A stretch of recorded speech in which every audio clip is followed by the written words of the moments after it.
this is the very last part of step 1. That is removing the buttons and the joystick from the control panel. The first thing you need to do is remove the ball top. The next thing you want to do is remove your plex.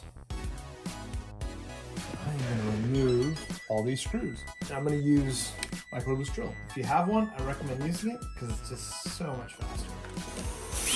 Right? Boom. Done. No disrespect to Arcade1up, I'm a huge fan of their product. I think it's done a lot for the retro community, but you can see here it's just not the same as, you know, like a SUZO HAPP or a Sandloss. So let's go ahead and remove this. So you can see here I've unscrewed the joystick, but it's still on there really tight. You know what I mean? It's not going anywhere, so I'm gonna have to pop it. I just have to take the board and go like this. Just like that. Pop it on the other side. You can see the glue right there. They glue these like crazy. So we've got 3 buttons that we need to remove, and these are really easy to remove. You just push in the tabs, push them forward. Not at all as difficult as the Pandora's box buttons. These are really easy. Here's a Arcade1up button. Right? Here's the SUZO HAPP button. And when I put the switches in, they're going to sound even better. This is super mushy. But, I mean, what are you going to do? $300 to have an arcade in your house, that's the deal. We're just going to take this Arcade1up and just make it so much better. I know someone's like, no, don't cut the wires. Don't do it. You can save them. It's all good. The time it takes for me to put some buttons and joysticks on OfferUp for $20 is more time than $20 is worth. That being the case, I see a lot of people putting their, you know, all their OEM Arcade1up parts on OfferUp. If you can sell all the old stuff and make a couple of bucks, more power to you. Absolutely. Just make it that much faster. Again, there's going to be screws everywhere. I'm going to make sure I remove the screws from the table so I don't scratch anything. In the future, if I want to go ahead and set up an on and off switch, I can, but I'm not. But again, I'm just going to go ahead and keep these in place. That is the first step of the process. That easy, it's that simple. So that's step 1. All right, let's complete assembling our new awesome control panel. We're going to install a SUZO HAPP joystick with some SUZO HAPP buttons along with the cherry switches. And after we complete this, we will connect everything up and we're pretty much done. So there's a little trick to setting up your joystick, and it involves double-sided sticky tape. Place the joystick here. What I do is I put a little bit of tape here, and what that allows me to do is kind of move the joystick and get it centered perfectly. And then when I'm drilling in the screws, the joystick doesn't move at all. It's extremely nice and snug. So let's get started. We've got this guy right here, and we're going to cut this in half. Just like that. We're going to put one there. Just like that. Put one on the other side. Just like that. There's one strip. And there's 2 strips. We want to try to align this the best we can through here on the back side. And it's not quite straight. See how you can kind of move it like that? Let's see how close that is. That is very well centered. Just like that. So now I'm going to set this down and press it in real good. All right, perfect. All right, we have our joystick centered. I have a 3/4 inch wood screw and I have my Ryobi drill. We're going to drill a very small pilot hole, about 1/8 of an inch. And I'm going to do that now.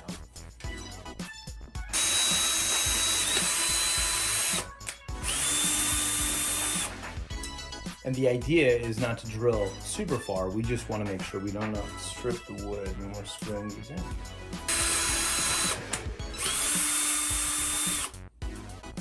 So we have our pilot holes drilled, and we're going to hand tighten these.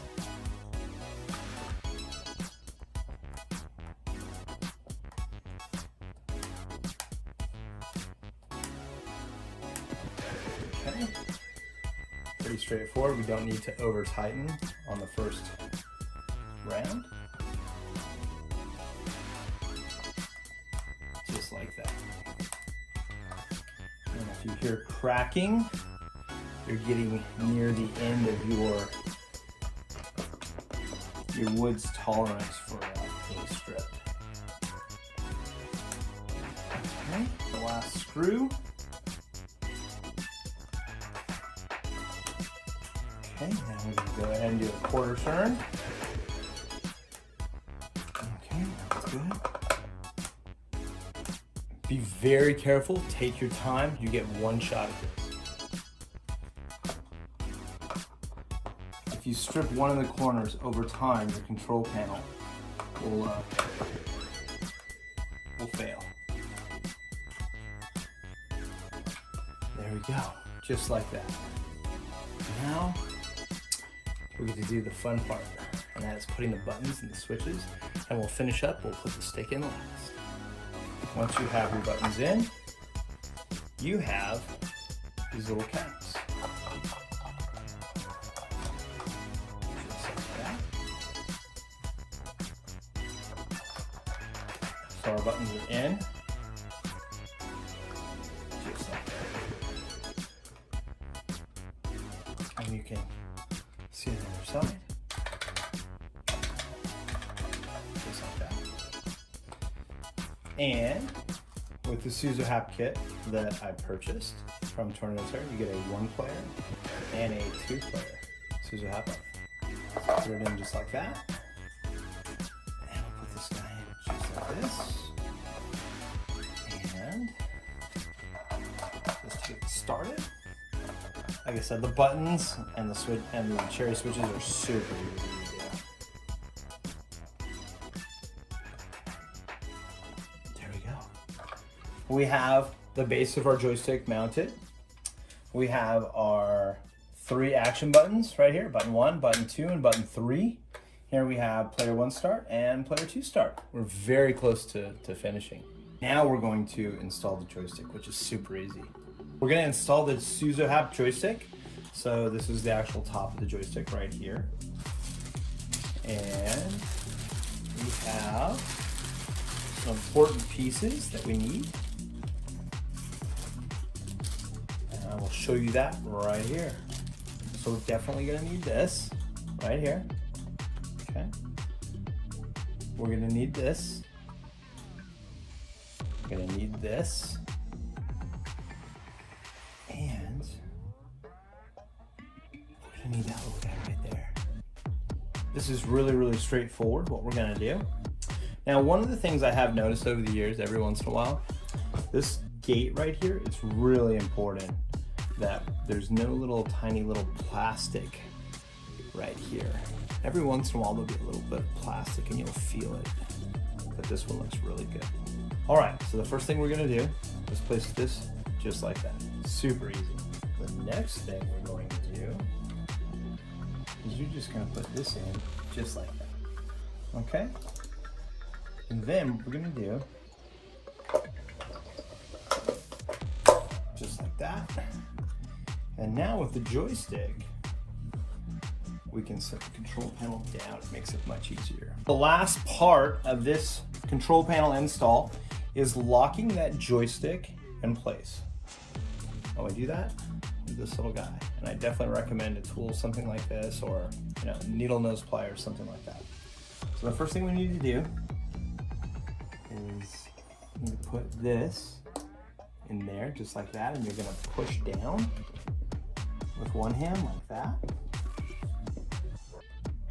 And then this guy is gonna go in like this, but again, this is why you're gonna want a tool like this or needle nose pliers.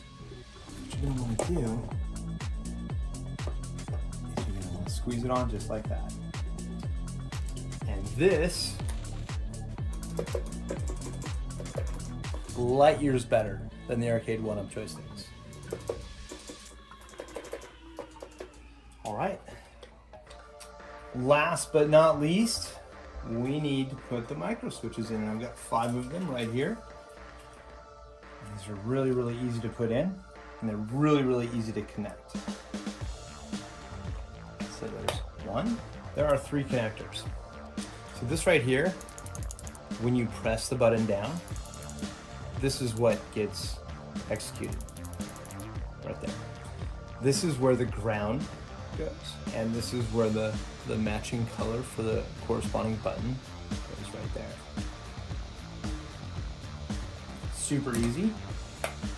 You always remember if this goes on top, we always start right here like this. On the bottom, snap it in, just like that. Super easy. All right, last one. And this control panel has been rebuilt. So we've completed our control panel build. This is our SUZO HAPP joystick. We have our SUZO HAPP buttons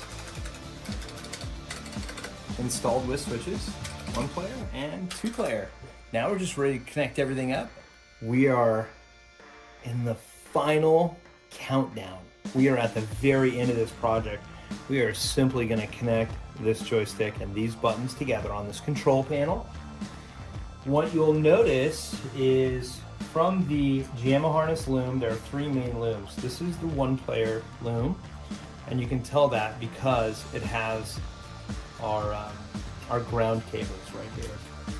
This is the 2nd player loom. We're actually only going to need 1 of these, and I specific did not bring it over yet because it has the exact same color, and that is the 2 player start, which is actually this brown cable right here. So I'm going to do that very last. This loom right here is not needed at all. I will be essentially bundling it up, and I'll Velcro it, and I'll just drop it in the cap. It's pretty straightforward. We've got a loom right here. Snip this little guy. Just be very careful because this is daisy chain, and if you snip one of these, you break the entire chain, just like that. And I'll show you how we daisy chain this across the buttons in the joystick. This is our 1 player loom, and it's really, really, really, really simple. If I'm pressing right, I'm actually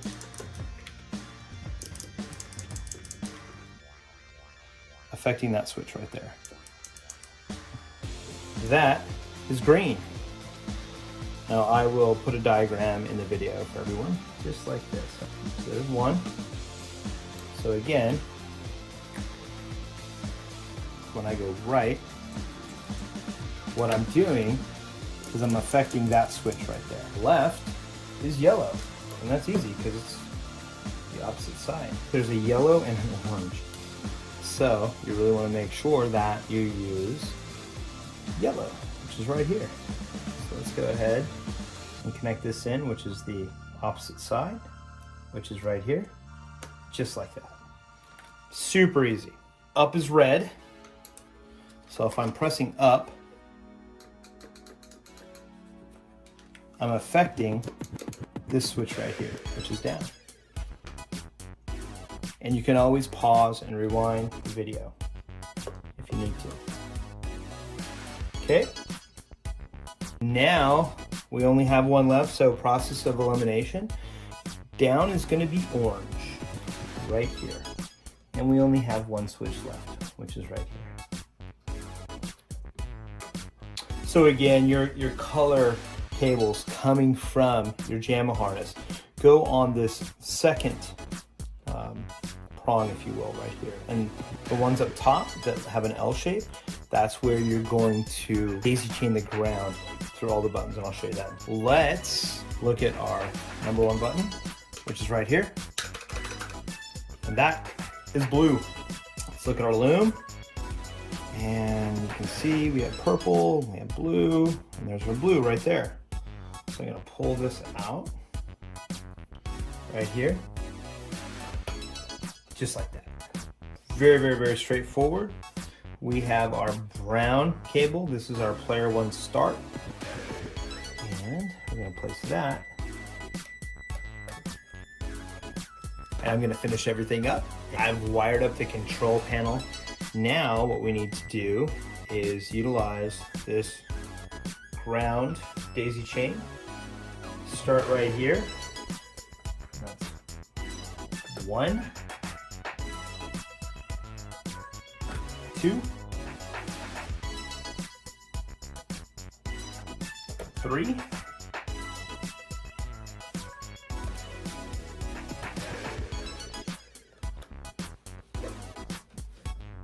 4, 5,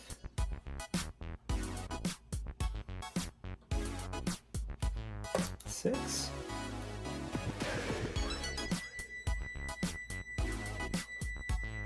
7. Okay. And you know what? We need to connect the 2-player start, which is right here. Again, I said I would save that to the very end. So what I'm going to do right now is pull this through right here. This is our 2-player. This actually comes from the second loom. Just like that. Daisy chain, ground cable. And we're going to connect these in just like that. And everything has been connected and grounded. We now have a fully functional control panel. We removed all the hardware. We added SUZO HAPP buttons and joysticks, the cherry switches. We centered our joystick, made it look super, super clean. It's solid, it's on there. It's nice and centered. We installed our switches. We installed our buttons. We know that up is red and down is orange, left is yellow, right is green. Button 1 is the blue cable, button 2 is the purple cable, and button 3 right here, this is your gray cable. Player 1 start is brown, player 2 start is brown from the second loom, and made sure that we grounded everything properly. So we were ready to test. I'm super excited. We're excited!